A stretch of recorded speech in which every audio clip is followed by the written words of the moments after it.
आप सभी पत्रकार साथियों का, कैमरा पर्सन का, इलेक्ट्रॉनिक मीडिया, प्रिंट मीडिया और डिजिटल मीडिया के सभी पत्रकार बंधुओं का, हमारी बहनों का स्वागत करते हैं। आपको धन्यवाद देते हैं कि आप सब लोगों ने इस यात्रा को कवर किया है।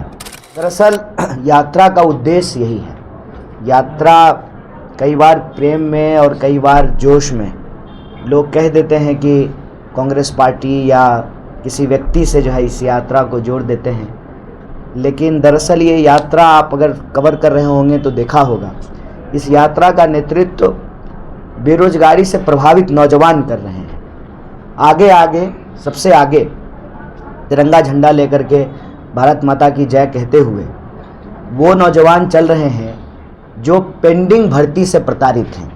पेंडिंग भर्ती कहने का मतलब ये है कि अग्निपथ योजना से पहले जो सामान्य प्रक्रिया थी जवानों की भर्ती की, वो निकली और ये वो विद्यार्थी हैं जिनका सिलेक्शन हुआ, मतलब फिजिकल हुआ, मेडिकल हुआ और इनका ज्वाइनिंग लेटर नहीं आया रिजल्ट आ जाने के बावजूद। ऐसे 1.5 लाख से ज़्यादा नौजवान हैं, वही लोग इसको नेतृत्व करके चल रहे हैं।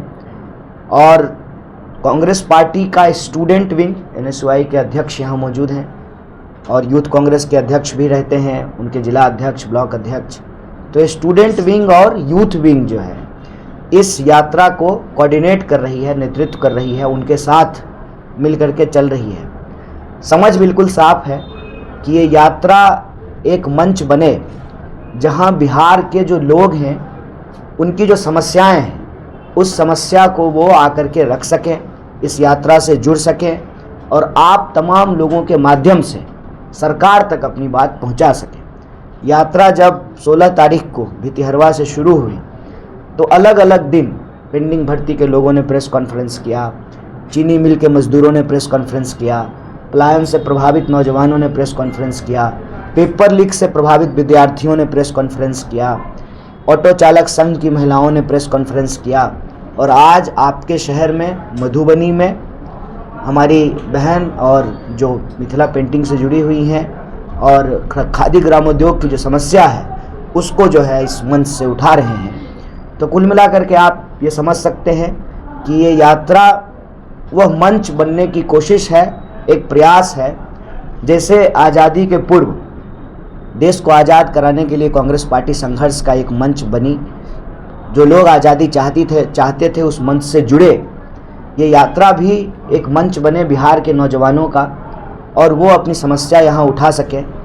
और एक विषय जिससे हर कोई प्रभावित है बिहार में, हर कोई, हर धर्म का व्यक्ति, हर जाति का व्यक्ति और हर क्षेत्र का व्यक्ति, बिहार के जो अलग अलग क्षेत्र के लोग हैं, वो है पलायन का विषय।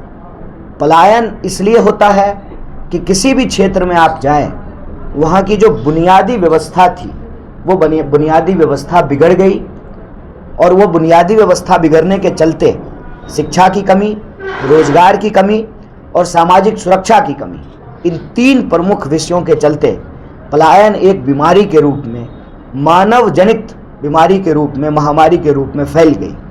आप मधुबनी के लोग हैं और आप जानते हैं कि मधुबनी का इतिहास एक गौरवशाली इतिहास है, लेकिन मधुबनी में आज स्थिति ये है कि रास्ते में जब हम आ रहे थे तो नौजवान अपना बाइक रोक करके यात्रा में शामिल होते थे और वो यही कहते थे कि देखिए बहुत अच्छा विषय उठाया है, हम लोग को जो है हर चीज़ के लिए बाहर जाना पड़ता है। कल बाबा नागार्जुन का गांव तरौनी गए थे, यात्रा जब हमारी दरभंगा से मधुबनी आ रही थी तो तरौनी गए, पुस्तकालय पे माल्यार्पण किया तो महिलाओं ने एक गंभीर विषय उठाया कि तरौनी में अस्पताल नहीं है। और जब हम तरौनी से लौट रहे थे सकरी की तरफ तो जो रेलवे फाटक जो है बंद था और वो फाटक मुझे लगता है कि कई घंटे बंद रहता है और एक लड़की बीमार थी, बिल्कुल मूर्छित अवस्था में, बाइक से उसको लेकर के जा रहे थे, फिर बाइक छोड़ दिया और कंधे पे लेकर के फाटक से क्रॉस करा करके दौड़ करके लोग जा रहे थे। और थोड़ी ही देर पहले तरौनी गांव में महिलाओं ने कहा कि हमारे यहाँ अस्पताल नहीं है, हर चीज़ के लिए हम लोगों को बाहर जाना पड़ता है। तो इस यात्रा के माध्यम से जब हम गांव में जा रहे हैं तो गांव के लोग अपनी समस्या उठा रहे हैं, शहर में आ रहे हैं तो शहर के लोग अपनी समस्या उठा रहे हैं, तो इन समस्याओं को उठाना, और हमारी कोशिश ये है कि 14 करोड़ बिहार के लोग हैं, कश्मीर से लेकर के कन्याकुमारी तक इस देश को बनाने का काम बिहार के लोग करते हैं, और बिहारी पहचान जो है उसको गाली बनाने का काम राजनीति ने किया है। तो जब राजनीति हो बिहार में, तो राजनीति के केंद्र में, उसके विमर्श में पलायन का मुद्दा हो, रोजगार का मुद्दा हो, सामाजिक सुरक्षा का मुद्दा हो। और सामाजिक सुरक्षा की बात हम इसलिए करते हैं कि सरकार के तमाम दावों के बावजूद, सुशासन के तमाम दावों के बावजूद कोई ऐसा दिन नहीं है जो बिहार के किसी न किसी कोने में कोई ना कोई आपराधिक घटना नहीं होती हो। आप आंकड़ा उठा करके देख लीजिए, पिछले दिनों बिहार में अपराध बढ़ा है, घटा नहीं है। तमाम दावों के बावजूद सरकार ने जो सर्वे कराया, जाति सर्वे, उस सर्वे में आया है कि मात्र 7% लोग ग्रेजुएट हैं। आप अंदाज़ा लगाइए, LNMU यहीं पे है, विश्वविद्यालय है यहाँ पे, लेकिन विश्वविद्यालय होने के बावजूद 7% लोग भी हमारे प्रदेश में ग्रेजुएट नहीं है। तो आप क्राइम की बात कर लीजिए, रोज़ क्राइम हो रहा है। आप जो है शिक्षा की बात कर लीजिए, उच्च शिक्षा जो है लोगों को नहीं मिल रही है। आप स्वास्थ्य व्यवस्था की बात कर लीजिए, अभी हम आपको तरौनी के लोग किस तरीके से जाते हैं दूसरी जगह इलाज कराने के लिए, या आप एक बार DMCH चले जाइए। कभी DMCH का इलाके में नाम होता था, अभी DMCH की स्थिति ये है कि आए दिन जो है हॉस्टल में सांप निकलता है, हॉस्टल रहने लायक नहीं है। प्रशासन कह चुका है कि हॉस्टल कभी भी गिर सकता है और गिर रहा है। वैसी हालत में लोग वहाँ मेडिकल करने को विवश हैं। और मरीजों की तो पूछिए ही मत, हाथ में जो है पानी का बोतल लिए हुए हैं, मरीज जो है बैठा रहता है, उसके अटेंडेंट जाते हैं, पहले मास्क लेकर के आते हैं, मेडिकल का किट खरीद करके लाते हैं 1-1.5 किलोमीटर से, फिर जा करके उनका इलाज शुरू होता है। ये हकीकत है। तो ये जो बिहार का गौरवशाली इतिहास है और वर्तमान की जो हकीकत है, उसमें ज़मीन आसमान का फ़र्क है। और जब तक हम वर्तमान को बदलेंगे नहीं, तब तक हमारा भविष्य बेहतर नहीं होगा।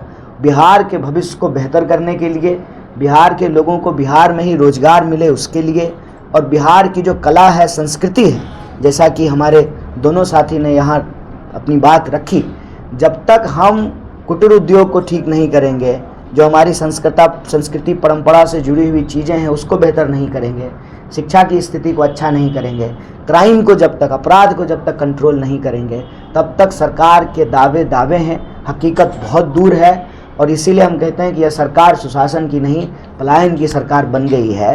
तो इस पर आप सब लोगों से निवेदन है कि जो लोग आकर के इस मंच से अपनी बात उठा रहे हैं, आप जनता तक पहुंचाइए, और मुझे उम्मीद है कि आप ऐसा करेंगे। तो आप सब आए, हमारी बात सुने, यात्रा को कवर किया, इसके लिए आप सबका बहुत बहुत धन्यवाद।